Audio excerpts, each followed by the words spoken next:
So why do you think a comedian who is supposed to be a natural outsider and is supposed to be taking the piss out of the establishment warmongers, why do you think a comedian wouldn't do that? Why do you think they would do the other way and prop up the establishment and smear a third-party candidate who actually has great ideas? Do you have any ideas about that? I never have understood comedians, even though I liked your performances when I've seen them. I try to understand Lenny Bruce and Mort Sahl in another age, and they were wonderful but wild. I like John Oliver when, look, what's happening now is everybody is on best behavior so they don't hurt Hillary Clinton, okay? And that's a way of dumbing down everything. You got this barbarian at the gates, Donald Trump, and so you suspend all reason and all critical thought, and there's no accountability. And the fact is that Donald Trump did not wreck the American economy.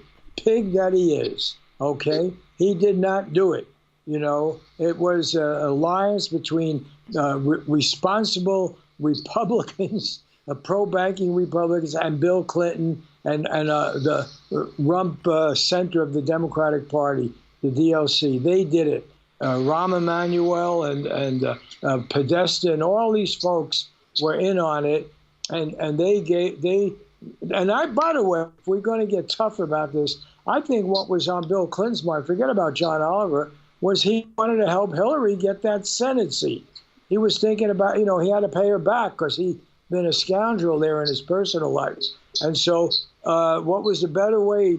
Hillary was going to run for Senate in New York. You wanted Wall Street on her side. You wanted Wall Street on the side of the Democrats. And that's why he passed and signed off on the radical deregulation of Wall Street, which created this whole big mess. Now, if he had wanted to expand his political capital to help students, he could have done that, but he didn't do it, And I just, the whole thing is such a big lie now about how we got into this mess.